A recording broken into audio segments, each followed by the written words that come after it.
우리가 아는 붓다 하면 떠오르는 이미지가 있죠. 굉장히 평온하고 고요하고. 그런데 만약에 그의 삶이 사실은 엄청난 스캔들의 연속이었다면 어떨 것 같아요? 오늘 바로 그 충격적인 이야기를 한번 파헤쳐 보려고 합니다. 자, 바로 이 질문에서 모든 게 시작됩니다. 한번 상상해 보세요. 세상에서 가장 완벽해 보이는 모든 걸 다 가진 사람의 삶이 알고 보니 거대한 거짓말 위에 세워진 거라면 이게 바로 시다르타가 마주해야 했던 첫 번째 스캔들이었어요. 자, 우리 이야기의 첫 번째 막을 열어볼까요? 바로 조작된 행복의 스캔들입니다. 시다르타 왕자, 가진 걸로 치면 부족한 게 하나도 없었죠. 그런데 말이죠, 그 완벽해 보이는 세상이 사실은 아슬아슬한 거짓말 위에 서 있었다는 겁니다. 그가 살던 궁전은 천국이 아니었어요. 그냥 아름답게 포장된 감옥이었던 거죠. 아니, 시다르타 왕자의 삶은 태어날 때부터 어떻게 보면 거대한 계획의 일부였어요. 아버지가 아들이 위대한 성인이 될 거라는 예언을 들었는데 이게 두려웠던 거예요. 왕이 돼야 하는데. 그래서 아들을 아예 궁전 안에 가둬버립니다. 늙고 병들고 죽는 이런 삶의 고통은 아예 보지도 못하게 철저히 막아버린 거죠. 그러니까 그가 경험한 건 진짜 행복이 아니라 정말 완벽하게 조작된 행복이었던 셈입니다. 하지만 영원한 거짓말은 없잖아요. 운명처럼 궁궐 밖으로 나갔다가 정말 충격적인 4가지 장면을 보게 됩니다. 늙은 사람, 병든 사람, 그리고 시신. 피할 수 없는 현실이죠. 그리고 이 모든 고통 속에서도 왠지 모르게 평온해 보이는 수행자 한 명. 이 4가지 모습이 그가 평생 진실이라고 믿어왔던 모든 걸 그냥 와르르 무너뜨린 거예요. 단 한 번의 외출이었는데 그의 완벽했던 세계는 복구 불가능할 정도로 그냥 산산조각 나버렸습니다. 자, 이렇게 세상이 무너졌는데 시다르타는 여기서 보통 사람이라면 정말 상상도 못할 선택을 해요. 그게 뭐였을까요? 바로 모든 걸 버리는 거였습니다. 이건 그냥 단순한 가출이 아니에요. 한 나라의 왕위 계승자가 모든 걸 내던진 겁니다. 당시 사회의 근간을 통째로 뒤흔든 그야말로 위대한 포기 스칸들이었죠. 이 결심을 했을 때 나이가 고작 29살이었습니다. 29. 정말 인생의 황금기잖아요. 근데 그가 버린 게 단순히 돈이나 권력뿐만이 아니었어요. 사랑하는 아내, 그리고 갓 태어난 아들까지 두고 떠난 겁니다. 아무것도 보장되지 않은 길로요. 자, 여러분이라면 어떠세요? 진실 하나를 찾겠다고 이 모든 걸 포기할 수 있었을까요? 그래서 그의 여정을 간단히 보면 이렇습니다. 왕자로 태어나서 정말 편하게 살다가 현실의 고통을 딱 마주하고 29에 모든 걸 버리죠. 그리고 그 뒤로 무려 6년 동안 정말 혹독한 수행을 합니다. 이 모든 과정을 거치고 나서야 비로소 그는 깨달은 자, 우리가 아는 붓다가 되는 겁니다. 궁전을 나왔다고 해서 바로 답을 찾은 건 당연히 아니었죠. 오히려 엄청 헤맸습니다. 말 그대로 양극단을 오가면서 해답을 찾으려고 했어요. 한쪽은 고통을 아예 외면해버리는 궁전에서의 쾌락이었고 다른 한쪽은 반대로 고통 속으로 파고들어서 스스로를 학대하는 극심한 고행이었죠. 그런데 곧 깨달은 거예요. 아, 이 길도 아니고 저 길도 아니구나. 둘 다 막다른 골목이구나 하고 말이죠. 쾌락과 고행, 이 2가지 극단적인 길에서 모두 실패한 시다르타는 마침내 새로운 길을 찾아 나섭니다. 그리고 바로 이 과정에서 그의 여정은 클라이맥스에 이르게 됩니다. 바로 깨달음이죠. 그가 발견한 진실은요, 당시의 모든 상식을 그냥 뒤엎어버리는 그야말로 진실의 스캔들이라고 부를 만한 것이었습니다. 자, 그래서 그는 극단적인 고행을 딱 멈춥니다. 그리고 쾌락과 고통 그 어느 쪽에도 치우치지 않는 중도라는 길을 발견해요. 그리고 보리수 아래에서 깊은 명상에 들었고 마침내 완전한 깨달음을 얻게 되죠. 자, 그럼 대체 뭘 깨달았을까요? 이게 중요하겠죠? 그 첫 번째 핵심적인 깨달음이 바로 연기입니다. 이게 뭐냐면 모든 건 서로 연결되어 있다는 거예요. 어떤 원인과 조건이 만나서 결과가 생긴다는 거죠. 혼자서 뚝 떨어져 존재하는 건 이 세상에 아무것도 없다. 이 생각, 당시로서는 정말 파격적인 존재론적 연결 스캔들이나 마찬가지였습니다. 우리 모두가 세상 모든 것이 거대한 그물처럼 엮여 있다는 뜻이니까요. 그리고 2번째 깨달음, 이게 또 엄청납니다. 바로 무아, 글자 그대로 나는 없다는 진실이에요. 이건 진짜 충격적인 선언이었어요. 영원히 변하지 않는 고정된 나라는 실체는 없다는 거니까요. 아트만이라고 해서 영원한 영혼이 있다고 굳게 믿었던 당시 인도 사상계에서는요, 이게 그야말로 자아해체 스캔들이었던 셈이죠. 자, 깨달음을 얻고 나서 붓다는 이걸 혼자만 간직하지 않았습니다. 무려 45년 동안이나 사람들에게 자신이 깨달은 걸 알려주러 다녔죠. 그리고 바로 그 가르침 자체가 이 이야기의 마지막 스캔들이 됩니다. 바로 세상을 바꾼 지혜의 스캔들이죠. 도대체 그의 가르침에 뭐가 있었길래 그토록 혁명적이라고 하는 걸까요? 붓다의 가르침이 왜 그렇게 급진적이었냐면 바로 이겁니다. 보통은 고통스러우니 여기서 도망치세요 라고 하잖아요. 근데 붓다는 그렇게 말하지 않았어요. 오히려 그 반대였죠. 그 불편한 진실을 똑바로 보세요. 그리고 그걸 이해하고 넘어설 수 있는 현실적인 방법을 알려줄게요. 바로 이거였습니다. 신에게 빌어서 해결하는 게 아니라 스스로 마주하라는 것. 이게 바로 지혜의 스캔들의 핵심이었어요. 네, 바로 이 문장이 붓다가 일으킨 철학적 혁명을 아주 잘 요약해주고 있어요. 궁극적인 도전은 저 바깥에 있는 어떤 신을 믿는 게 아니라는 겁니다. 핵심은 바로 나 자신, 내 마음의 본질을 이해하는 것. 모든 해답이 내 안에 있다는 이 인간 중심적인 통찰이야말로 당시로서는 가장 큰 파격이었고 어쩌면 지금도 그렇죠. 자, 이제 이야기를 마무리하면서 마지막 질문 하나를 던져보겠습니다. 생각해보면 시다르타가 일으킨 스캔들이 참 많았죠. 조작된 행복을 버렸고 왕자를 포기했고 심지어 나라는 존재까지 해체해버렸으니까요. 근데 이 모든 파격적인 행동의 근원은 뭘까요? 어쩌면 붓다가 일으킨 가장 큰 스캔들은 바로 이 이야기를 듣고 있는 우리 각자에게 당신의 삶 속에 있는 그 불편한 진실을 외면하지 말고 똑바로 마주하세요 라고 요구하는 것, 바로 그것 아닐까요? 안녕하세요. 오늘은 어떤 종교적인 이야기가 아니라요.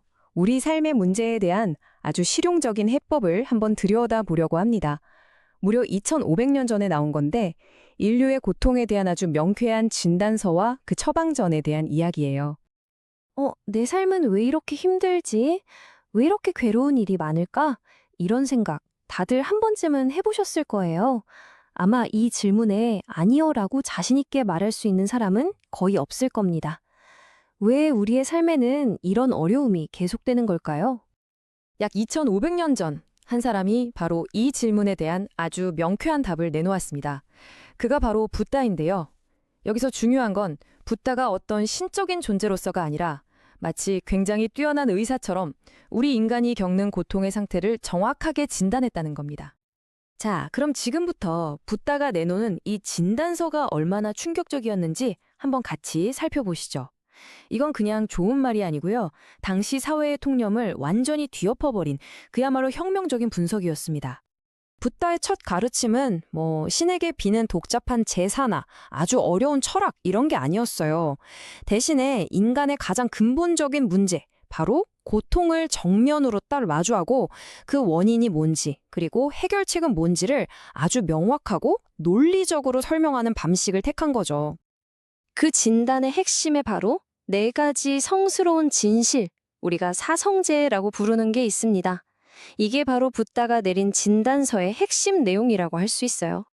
이 4단계 이거 진짜 놀랍지 않나요? 마치 현대 의사가 진료하는 방식이랑 똑같거든요. 첫째, 증상이 뭐냐? 삶은 고통이다. 오케이, 알겠습니다. 둘째, 원인이 뭐냐? 바로 가래 때문이다. 아하, 그렇군요. 그리고는 희망을 줘요. 셋째, 예후. 이 고통 끝낼 수 있습니다. 마지막으로 4번째, 처방. 자, 이걸 끝낼 수 있는 길이 여기 있습니다. 정말 체계적이고 논리적인 접근법이죠. 자, 그럼 첫 번째 진단부터 좀 더 자세히 볼까요? 삶은 고통이다. 와, 이거 너무 비관적인 말 아니야? 라고 생각할 수 있는데 그게 아니에요. 이건 현실을 있는 그대로 보라는 아주 현실적인 요구입니다. 우리가 애써 외면하고 싶어하는 이 불편한 진실을 정면으로 딱 마주하는 것. 이게 바로 치료의 첫걸음이라는 거죠. 여기서 말하는 고통은 그냥 어디가 아프다 이런 것만을 뜻하는 게 아닙니다. 태어나고 늙고 병들고 죽는 것, 그리고 사랑하는 사람과 헤어지는 거, 보기 싫은 사람과 만나야 하는 거, 또 내가 원하는 걸 갖지 못하는 것, 이 모든 게 고통의 범주에 들어간다는 거예요. 더 나아가서는 우리 존재 자체가 고통의 원인이 될 수 있다는 깊은 통찰인 거죠. 그럼 도대체 이 고통은 어디서 오는 걸까요? 붓다는 아주 단호하게 말합니다.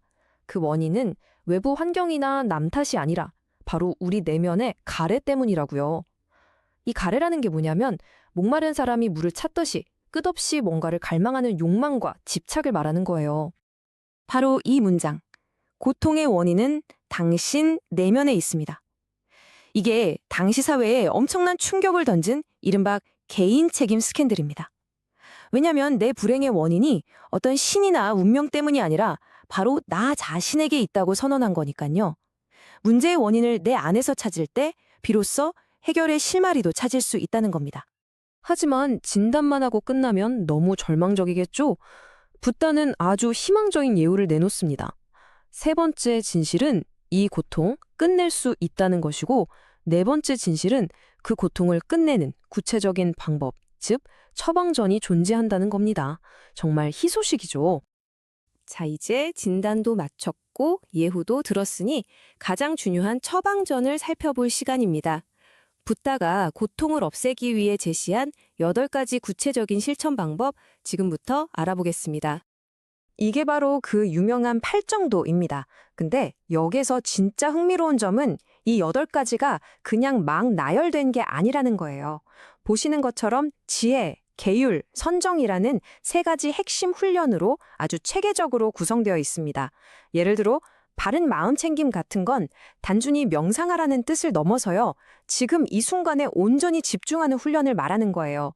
우리가 차를 마실 땐 오직 그 차의 향과 맛에만 집중하는 것처럼요. 그러니까 세상을 바르게 보고 지혜, 그에 맞게 말하고 행동하고 계율, 또 꾸준히 마음을 다스리는 선정 것까지 그야말로 통합적인 삶의 지침인 셈이죠. 지금까지 우리가 살펴본 붓다의 진단과 처방, 이게 그냥 좋은 말을 넘어서 당시 사회를 아예 뿌리부터 뒤흔들어 버린 거대한 지적 혁명이었습니다. 그 당시에 종교는 어땠냐면요. 주로 신에게 구원을 비는 복잡한 제사에 의존했거든요. 그런데 붓다는 선언한 거죠. 구원은 밖에서 오는 게 아니라 당신 스스로의 실천을 통해 내면에서 이루는 것이다. 바로 이 지점에서부터 진짜 혁명이 시작됩니다. 첫 번째 스캔들은 바로 대중화입니다. 이전까지는 어떤 특별한 신분, 그러니까 성직자 같은 사람들만 가능하다고 여겨졌던 해탈의 길이 팔정도라는 이 구체적인 실천 방법을 통해서 이제는 보통 사람, 누구에게나 열리게 된 거예요. 엄청난 사건이었죠. 두 번째는 아까 잠깐 얘기했던 개인의 책임 스캔들입니다. 내 삶의 문제와 그 해결의 열쇠가 어떤 절대자나 운명에 달린 게 아니라 오롯이 나 자신에게 있다고 선언해버린 거죠.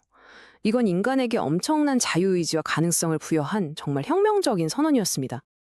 그리고 마지막 세 번째 스캔들. 이건 진짜 가치관의 전복이었어요. 생각해보세요. 모두가 부, 명예, 권력 이런 걸 향해 달려갈 때 붓다는 딱 잘라 말한 거예요. 그거 오히려 고통을 만드는 겁니다. 진짜 행복은 뭔가를 더 가지는 게 아니라 오히려 내 안의 욕심과 집착을 버릴 때 온다고 했으니 당시 세상의 가치관을 그냥 완전히 뒤집어 엎은 거죠. 결국 붓다의 진단은 우리에게 하나의 질문을 던지는 것 같아요. 만약 당신이 겪는 모든 고통의 원인과 그 해결을 위한 처방전이 사실은 저 멀리 밖에 있는 게 아니라 처음부터 바로 당신 안에 있었다면 여러분은 어떻게 하시겠습니까? 2500년 전의 이 놀라운 통찰은 오늘을 사는 우리에게도 여전히 아주 깊은 울림을 주는 것 같습니다. 한 나라의 왕자가 모든 걸 버리고 깨달음을 얻어 부처가 되기까지. 오늘 우리가 함께 파헤쳐볼 이야기는요. 인류 역사상 가장 거대한 지적 혁명, 바로 붓다의 삶과 그가 일으킨 깨달음의 스캔들에 대한 것입니다. 이야기의 시작은요. 정말 충격적인 한마디에서부터 출발합니다. 세상의 모든 것은 고통이다. 아니 세상의 모든 불교 영화를 누리던 한 남자의 입에서 나온 말이라고는 믿기지 않죠. 이 급진적인 선언이 바로 모든 것의 시작이었습니다.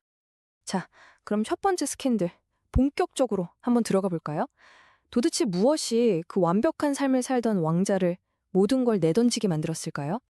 기원전 6세기 시다르타 고타마라는 이름의 왕자가 있었습니다. 그의 아버지는 아들이 위대한 왕이 될 것이란 예언을 듣고 그를 궁궐 안에 가두어 버립니다. 온갖 즐거움으로 가득 찬 늙음도 병듦도 죽음도 없는 완벽한 세계. 말 그대로 조작된 행복 속에서 살게 한 거죠. 하지만 그 완벽하게 통제되던 세상에 균열이 생기기 시작합니다. 마침내 궁궐 밖으로 나간 시다르타가 마주한 건 철저히 숨겨졌던 세상의 진짜 모습이었어요. 병들어 고통받는 사람, 힘없이 늙어버린 노인, 그리고 차갑게 식어버린 시신. 그는 이 피할 수 없는 진실 앞에서 자신의 완벽했던 세계가 한순간에 무너져 내리는 걸 느꼈습니다. 그의 인생을 한번 타임라인으로 따라가 보죠. 정말 파란만장합니다. 29회 왕위도, 사랑하는 가족도 모두 버리고 궁을 나섭니다. 그 후 6년 동안은요, 스스로를 극한까지 몰아붙이는 고행에 매달리죠. 하지만 결국 그것도 답이 아님을 깨닫고 35에 마침내 깨달음을 얻게 됩니다. 그리고 이후 45년간 자신이 발견한 진리를 사람들에게 전하기 위해 인도 전역을 걸어다닙니다. 자, 그렇게 극단적인 여정 끝에 그가 얻은 깨달음, 그게 대체 뭐였을까요? 이게 또 하나의 엄청난 스캔들이 됩니다. 우리가 나라고 믿는 것의 실체에 대한 아주 불편한 진실이었거든요. 그는 깨달은 거죠. 아, 궁궐의 그 화려함도 숲속의 그 끔찍한 고통도 둘 다 정답이 아니었구나. 한쪽 극단으로 치우쳐서는 결코 진리를 볼 수 없다는 걸요. 그래서 그는 쾌락과 고행이라는 양극단을 모두 버리고 그 사이의 길, 바로 중도를 발견합니다. 그리고 여기서 정말 혁명적인 아이디어가 등장합니다.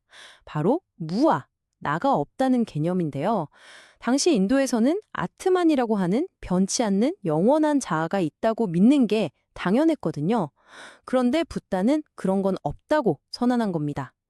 나라는 건 고정된 실체가 아니라 그저 여러 조건들이 잠시 모였다 흩어지는 현상일 뿐이라고요. 이건 당시 사회의 근간을 흔드는 말 그대로 자아 해체 스캔들이었던 겁니다. 깨달음을 얻은 붓다가 사람들에게 처음 건넨 말은요, 달콤한 위로가 아니었습니다. 오히려 굉장히 냉철한 의사의 진단서 같았죠. 우리 인류가 앓고 있는 병에 대한 아주 날카로운 분석이었습니다. 자, 이 진단서를 한번 보시죠. 아주 체계적입니다. 첫째, 진단입니다. 네, 인생은 고통입니다. 둘째, 원인을 찾습니다. 이 고통은 대체 어디서 오는가? 바로 우리 내면의 끝없는 갈망과 집착 때문이라는 거죠. 셋째, 희망적인 예후를 알려줍니다. 다행히도 이 고통은 끝낼 수 있습니다. 그리고 마지막, 넷째, 구체적인 처방전을 내립니다. 이 고통을 끝내기 위한 방법이 있다는 겁니다. 여기서 두 번째 진리가 정말 중요합니다. 왜냐하면 고통의 원인이 바깥에 있는 게 아니라는 거거든요. 신의 뜻도 아니고 나쁜 운명 때문도 아니고 바로 내 안에 욕망과 집착 때문이라는 겁니다. 이 생각 하나가 모든 걸 바꿔놓습니다. 문제의 화살을 외부가 아니라 온전히 자기 자신에게로 돌리게 만든 급진적 자기 책임의 스캔들이었죠. 자, 진단이 나왔고 원인도 알았어요. 그럼 이제 뭐가 필요하죠? 바로 처방전이죠. 붓다가 내놓은 이 처방전이야말로 그의 가르침이 얼마나 실용적이고 혁명적이었는지를 보여주는 부분입니다. 누구나 따라할 수 있는 자유로의 길을 제시했거든요. 이 팔정도라는 건요, 그냥 착하게 살아라 같은 막연한 목록이 아니에요. 아주 구체적이고 체계적인 마음 훈련 시스템이라고 보시면 됩니다. 크게 세 가지 훈련으로 나뉘어 있죠. 먼저 지혜. 이건 세상을 있는 그대로 왜곡 없이 보는 안목을 기르는 거예요. 다음은 계율. 이건 우리의 말과 행동, 심지어 직업까지도 남에게 해를 끼치지 않도록 윤리적으로 다듬는 거죠. 그리고 마지막으로 선정. 이건 마음 챙김이나 명상을 통해서 마음의 힘, 집중력을 기르는 훈련입니다. 이 세 가지가 톱니바퀴처럼 맞물려 돌아갈 때 비로소 고통에서 벗어날 수 있다는 아주 실용적인 로드맵인 셈이죠. 이렇게 개인의 실천을 강조한 진단과 처방. 이건 그냥 조용한 가르침으로 끝나지 않았습니다. 당시 사회를 완전히 뒤흔들어 놓는 그야말로 지적인 혁명이었습니다. 그 혁명의 핵심을 세 가지 스캔들로 요약해 볼 수 있어요. 첫째, 민주화 스캔들. 신분이나 계급에 상관없이 누구나 스스로 수행하면 깨달을 수 있다고 했으니 이건 종교의 문턱을 완전히 없애버린 거나 마찬가지였죠. 둘째, 개인 책임 스캔들. 구원의 열쇠를 신이나 사제가 아니라 바로 나 자신의 손에 쥐어준 겁니다. 그리고 셋째, 가치 전복 스캔들. 모두가 쫓던 부와 권력이 사실은 행복이 아니라 고통의 군원일 수 있다고 선언해버린 거죠. 정말 대단하지 않나요? 그래서 인생은 고통이다라는 첫마디만 듣고 붓다의 가르침을 비관적이라고 오해하면 안 됩니다. 그건 시작점, 즉 진단일 뿐이었어요. 진짜 핵심은 하지만 그 고통은 끝낼 수 있다는 지극히 낙관적이고 희망적인 메시지였습니다. 우리는 운명의 노예가 아니라는 거죠. 붓다의 혁명은 고통의 원인을 외부가 아닌 자기 안에서 찾으라는 거였습니다. 자, 그럼 우리 자신에게 한번 물어볼까요? 오늘날 우리는 내 삶의 문제와 고통의 원인을 어디에서 찾고 있나요?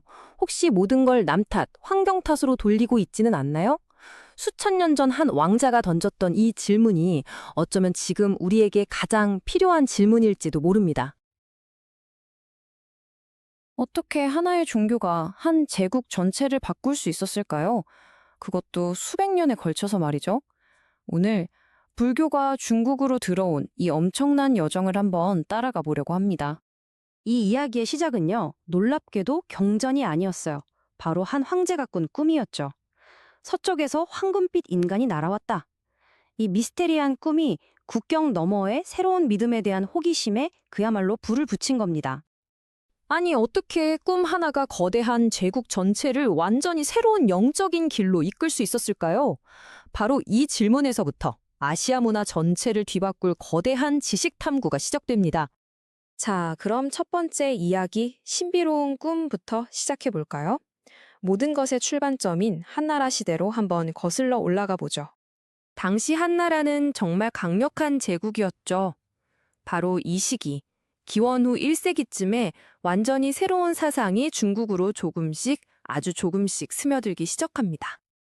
그런데 불교가 무슨 정문 하나로 딱 들어온 게 아니에요. 고대 세계의 거대한 교역 동맥이라고 할 수 있는 실크로드, 그리고 남쪽 바닷길, 이 두 개의 길을 통해서 들어온 거죠. 자, 그런데요. 불상이나 승려를 데려오는 건 사실 쉬운 일이었어요. 진짜 어려운 도전은 따로 있었죠. 바로 번역할 수 없는 것들을 번역해야 하는 일이었습니다. 한번 상상해 보세요. 이 땅에 존재하지도 않은 신, 완전히 낯선 철학, 그리고 깨달음으로 가는 길. 이걸 표현할 단어조차 없는 언어로 어떻게 설명할 수 있을까요? 이게 바로 첫 번역가들이 마주했던 어마어마한 과제였고, 이게 바로 수백 년간 이어질 영적 계주의 시작을 알리는 총성이었습니다. 이 위대한 번역 릴레이에는 여러 명의 주자가 있었습니다. 그 첫 번째 주자로 나선 인물이 바로 안세고예요. 원래 파르티아의 왕자였는데 승려가 된 인물이죠. 이 사람이 바로 명상수행법 같은 것들을 처음으로 번역해 소개한 그야말로 개척자였습니다. 처음에는 어쩔 수가 없었어요. 예를 들어 불교의 핵심 개념인 공, 사상, 이걸 설명할 단어가 중국어에 없는 거예요. 그래서 가장 비슷해 보이는 도교의 무라는 개념을 빌려와서 설명해야만 했죠. 일종의 고력지책이었던 셈입니다. 불교의 궁극적인 목표, 열반도 마찬가지였어요. 고통의 소멸, 이걸 어떻게 표현할까 고민하다가 멸도라는 단어를 썼습니다. 소멸하여 건너간다. 윤회의 고리가 완전히 끝난다는 그 종결의 의미를 강조한 거죠. 자, 이렇게 수백 년 동안 거칠고 힘든 개척 작업이 이어졌습니다. 그리고 마침내 이 번역 릴레이에 그야말로 스타 플레이어가 등장할 차례가 됐습니다. 바로 구마라숲의 시대가 열린 겁니다. 중앙아시아 출신의 이 천재는요, 불교 사상이 그냥 번역된 텍스트가 아니라 정말로 중국적인 것, 중국인의 마음에 와닿는 것으로 만들었어요. 그의 번역 덕분에 부처가 마치 유창한 중국어를 하는 것처럼 느껴질 정도였다고 하니까요. 금강경, 법화경, 중론. 오늘날에도 너무나 중요한 이 대승불교의 핵심 경전들을 정말 명료하면서도 시적인 아름다움까지 담아 번역해냈습니다. 이게 바로 동아시아 사상의 굳건한 초석이 된 거죠. 바로 이 구마라습의 작업이 결정적인 전환점이었습니다. 이때부터 불교는 그냥 외국의 신기한 사상 정도가 아니라 중국인들의 정신세계와 지성생활의 중심 기둥으로 자리 잡기 시작한 겁니다. 더 이상 손님이 아니게 된 거죠. 자, 이제 우리 번역 릴레이의 마지막 구간으로 넘어가 볼까요? 이 시점에서는 목표가 조금 바뀝니다. 아름다운 번역을 넘어서 이제는 체계적인 완성을 추구하게 되죠. 이 이야기는 바로 우리가 서유기로 잘 알고 있는 그 삼전법사 현장의 실제 이야기입니다. 그는 불교 교리를 완벽하게 이해하기 위해서 그 근원지인 인도까지 직접 건너가서 당시 최고의 대학이었던 나란다 대학에서 수년간 공부를 합니다. 그리고 중국으로 돌아와서 국가적인 지원을 받으며 팀을 꾸립니다. 그리고는 정말 전례 없는 규모의 번역 프로젝트를 시작하죠. 그 결과물이 무려 1,300건이 넘는 경전이었습니다. 중요한 건 단순히 양이 아니에요. 현장의 목표는 그냥 많은 책을 번역하는 게 아니었습니다. 그의 방식은 아주 체계적이고 학술적이고 정밀했어요. 말하자면 인도에 가지 않고도 중국어만으로도 불교의 모든 것을 완벽하게 이해할 수 있는 거대한 사상의 도서관을 짓고 싶었던 겁니다. 이 거대한 번역 프로젝트가 정점에 이르렀을 때 릴레이의 결승선은 단순히 잘 정리된 도서관이 아니었습니다. 그건 바로 완전히 새로운 무언가의 탄생을 의미했습니다. 이제 중국어로 된 완벽한 불교 텍스트들이 갖춰졌잖아요. 그러자 이 가르침들을 각자 독특한 방식으로 해석하고 발전시키는 중국 고유의 불교 종파들이 생겨나기 시작합니다. 천태종, 화엄종, 그리고 우리가 잘 아는 선종처럼요. 결과적으로 이건 그냥 중국에 들어온 인도 불교가 아니었습니다. 중국 사상과 완벽하게 융합해서 한국, 일본, 베트남 불교의 토대가 되고 동아시아 전체의 예술과 철학, 문화를 영원히 바꿔놓은 완전히 새로운 중국 불교가 탄생한 거죠. 자, 여기서 이런 질문을 던져볼 수 있겠네요. 서로 다른 문화가 만날 때 원래의 사상은 번역 과정에서 길을 잃게 될까요? 아니면 오히려 완전히 새로운 세계가 창조되는 걸까요? 600년에 걸친 이 엄청난 여정은 우리에게 보여줍니다. 때로는 새로운 것을 이해하기 위해 애쓰는 그 고된 과정 자체가 완전히 새로운 미래를 만들어내는 힘이 된다는 것을요.